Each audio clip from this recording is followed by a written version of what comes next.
Assalamualaikum warahmatullahi wabarakatuh. Kami dari kelompok 12 Ekonomi Koperasi dan UMKM. Perkenalkan, yang pertama yaitu Siti Zuliana Nurul Hidayah Zain, dan yang kedua yaitu Dinda Astri Khairiyah, dan selanjutnya yang ketiga yaitu Binti Nurrosidatul Umami. Langsung saja kita masuk ke pembahasan yang pertama. Dampak pandemi COVID-19 terhadap operasi. Dampaknya adalah operasi satu persatu mulai tumbang dan bermasalah. Kesalahan tersebut berada dalam sistem manajemen operasinya. Hal itulah yang menyebabkan kemacetan semakin lama semakin banyak yang mulai gulung tikar. Menurut Darmadi, anggota Komisi 4 DPR, Kementerian Operasi juga harus sudah mulai mendeteksi dan melakukan restrukturisasi kepada operasi-operasi bermasalah. Karena dampak COVID-19 membuat operasi berupa kesulitan lantaran pinjaman, utang, dan LPDP mulai macet. Dinas Koperasi Jawa Timur atau Dimkop Jatim mencatat pertumbuhan operasi di Provinsi Jatim hingga 2019 sebanyak 34.043 unit, sebanyak 20% atau 9.626 unit operasi dinyatakan tidak efektif. Kementerian Operasi dan UMKM menyiapkan beberapa program khusus untuk mengantisipasi dampak ekonomi COVID-19. Yang pertama ada mengajukan stimulus daya beli. Selanjutnya, belanja di warung tetangga yang bekerja sama dengan 9 badan usaha milik negara atau BUMN klaster pangan. Selanjutnya ada restrukturisasi kredit melalui LPDB KUMKM. Ada juga menyediakan masker untuk semua. Selanjutnya ada BLT atau bantuan langsung tunai. Budgetnya disusun oleh Kementerian Keuangan. Dan terakhir ada Kementerian Koperasi dan UMKM mengusulkan PPh 21, pajak penghasilan impor PPh 25, dan restitusi penambahan nilai.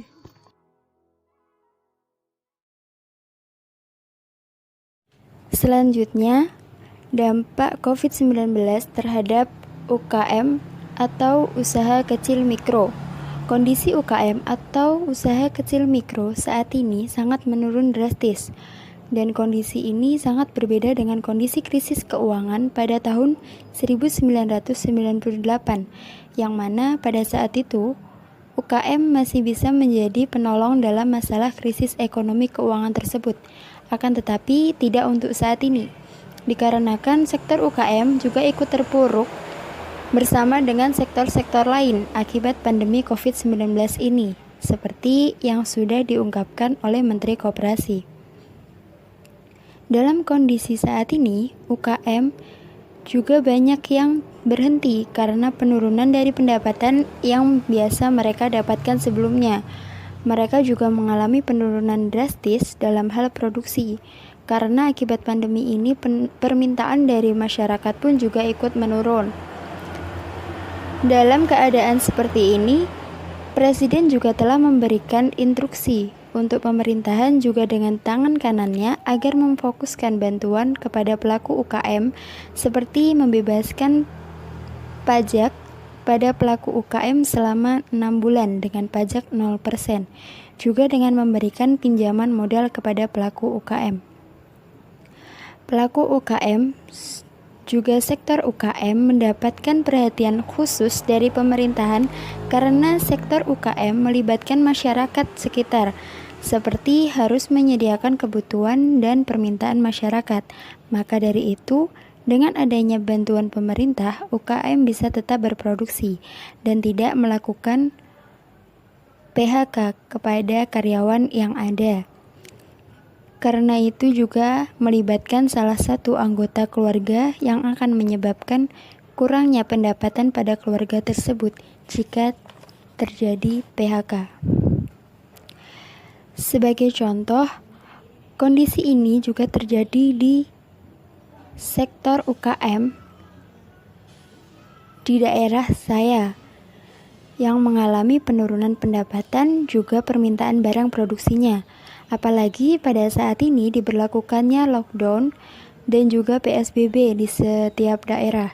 Jadi masyarakat yang ingin membeli sesuatu juga sangat terbatas. Itu juga yang menyebabkan berkurangnya pendapatan pada sektor UKM. Sektor UKM pada setiap daerah berbeda-beda. Ada yang bisa menjangkau konsumen dengan jarak jauh, ada juga yang bisa menjangkau konsumen hanya dengan jarak dekat. Nah, kebetulan di daerah saya, sektor UKM yang hanya bisa menjangkau dengan jarak dekat. Jadi, penurunan pendapatannya begitu terlihat, juga kurangnya bahan-bahan pokok yang tersedia. Selanjutnya, saya akan membahas tentang dampak COVID-19 pada UMKM. Apa itu UMKM? Menurut Undang-Undang Nomor 20 Tahun 2008, UMKM adalah perusahaan kecil yang dimiliki dan dikelola oleh seseorang atau dimiliki oleh sekelompok kecil orang dengan jumlah kekayaan dan pendapatan tertentu. Kenapa UMKM sangat berpotensi besar untuk Indonesia? Karena yang pertama yaitu sebagai sarana mengentaskan masyarakat dari jurang kemiskinan. Yang kedua yaitu sebagai sarana untuk meratakan tingkat perekonomian rakyat kecil. Yang ketiga yaitu memberikan pemasukan devisa bagi negara. UMKM adalah sektor yang memiliki potensi besar. Menurut data Kementerian Koperasi dan UMKM, sekitar 98,7% usaha di Indonesia merupakan usaha mikro. Selanjutnya, apa saja yang termasuk UMKM? Yang pertama yaitu usaha mikro. Yang kedua yaitu usaha kecil. Dan yang terakhir yaitu usaha menengah. Seperti contoh, usaha kuliner, bidang fashion, pendidikan, otomotif, agrobisnis, elektronik, dan lain-lain. Apa dampak COVID-19 pada UMKM? Yang pertama yaitu pendapatan menurun drastis, namun pengeluaran wajib tidak banyak berkurang. Yang kedua, banyak UMKM yang gulung tikar. Yang ketiga, terhambat dalam penjualan dan juga produksi. Yang keempat, banyak pegawai UMKM yang dirumahkan atau bahkan ter-PHK. Lalu, apa kebijakan pemerintah untuk mengatasi masalah ini? Pemerintah mengeluarkan kebijakan yang pertama yaitu stimulus daya beli produk UMKM dan koperasi dengan nominal 2 triliun untuk sementara ini. Yang kedua yaitu mengefektifkan social distancing. Yang ketiga yaitu program restrukturisasi dan subsidi suku bunga kredit usaha mikro. Yang keempat yaitu program restrukturisasi kredit yang khusus bagi koperasi melalui LPDB KUMKM. 5. Kementerian Koperasi dan UMKM juga mempertemukan koperasi dan UMKM produksi dengan off-taker masker, hand sanitizer, dan APD. Karena pemasukan sektor mikro yang jumlahnya cukup banyak dan paling rentan terdampak COVID-19 dalam klaster penerimaan kartu prakerja untuk pekerja harian. Yang ketujuh yaitu bantuan langsung tunai. Selanjutnya yaitu beberapa gambar tentang dampak COVID-19 sekaligus sebagai penutup pembahasan pada video kita kali ini. Semoga bermanfaat.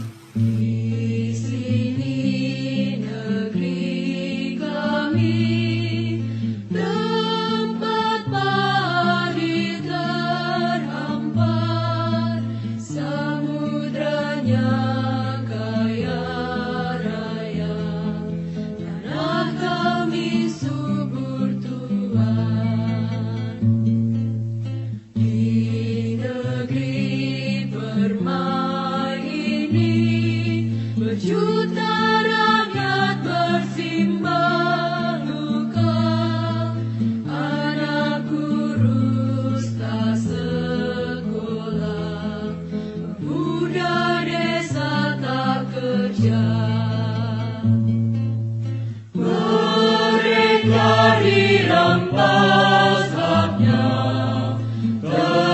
Tujuh surga